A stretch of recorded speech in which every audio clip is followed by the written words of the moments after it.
Hi, good morning, Emma. Good to see you. Actually, a very timely story considering that CPAC starts today. The question of how much speech is protected. Is all speech, specifically conservative speech, protected? That was the question posed yesterday, especially to the four witnesses who were present when one congressman asked them, should cable companies be allowed to deplatform networks like ours? Take a listen. For you, do you support taking Fox News, Newsmax, or One American News off of the air? No.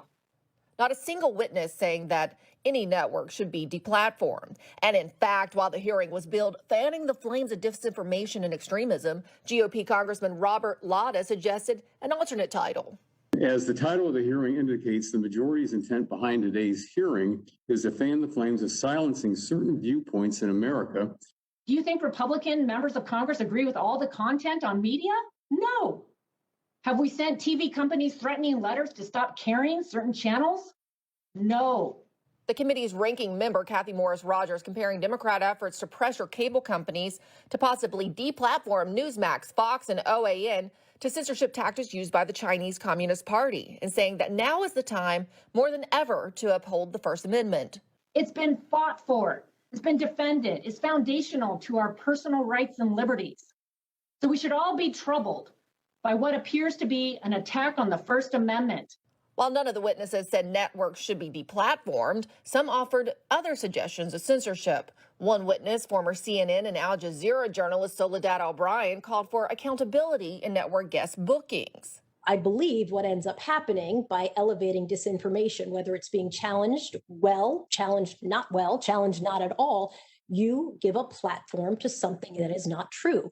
But O'Brien was held accountable herself by Congressman Jeff Duncan for her past tweets that pushed disinformation. But you did tweet out and you hashtag Blackout Black Friday about the hands up, don't shoot narrative. Is that correct? I tweet out millions of things, so I could not confirm that for you, sir. Okay. The point I'm trying to make here, Ms. O'Brien, is that the hands up, don't shoot narrative was a fabrication. At the heart of the debate, a question from witness and constitutional scholar Jonathan Turley.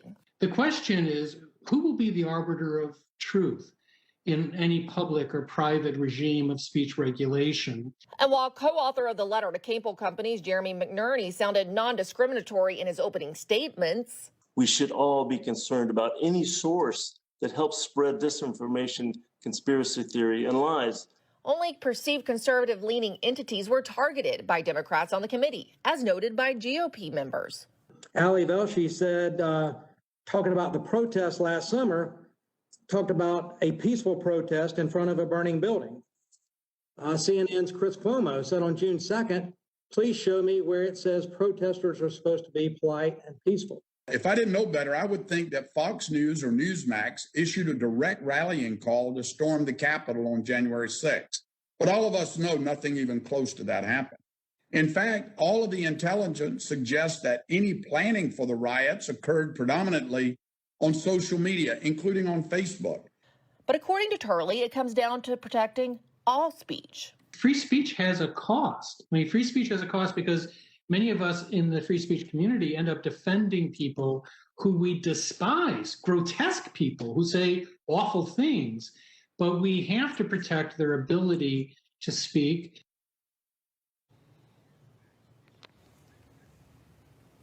And there was another big moment in the hearing when Representative Steve Scalise, who was shot at a congressional baseball practice a couple of years ago, said that although the FBI found that the shooter was motivated by rhetoric of some of his Democrat colleagues, like Senator Bernie Sanders, he doesn't blame his colleagues. He blames the shooter. Emma, Sean? Yeah, great reporting, by the way. That package was put together very well, explaining exactly what happened and the viewpoints and how it's put together with free speech. I think a lot of viewers needed to see that. I want to talk to you about this. We mentioned at the top of the hour here, CPAC is getting underway today in Orlando, Florida. Of course, everyone is waiting for a speech from former President Trump on Sunday, not necessarily because they're huge fans. I know that a lot are, a lot voted for him, but also because many wonder what's next for the Republican Party. What are you hearing on your end of what you could possibly hear from former President Trump? Yeah, well, I know that the biggest question that those CPAC goers probably have in regards to the former president's speech is he running again in 2024? I'll tell you, there's lots of conversations being had down at Mar-a-Lago right now, and the former president has some days felt like, yes, he's already ready to talk about 2024, and then other days suggest it's still a while away, and given a win, he's going to be quite a bit older. So there's a lot of things for him to consider. Doesn't mean he won't announce on Sunday. Former President Trump is very unpredictable. Now, in his speech, I'm hearing that there will be a huge focus on the illegal immigration crisis that's going on in wake of the change in policy under the Biden administration, the reinstating of catch and release, and some of the looser border policies that are now in place. And the former president, feeling like that is something he really should hammer home about, and it's something that's resonating with the Republicans that he's talking to. Yeah, as we know, he doesn't have access to the Twitter account right now, so we will definitely hear his thoughts during the CPAC speech. All right, Emerald Robinson live for us this morning in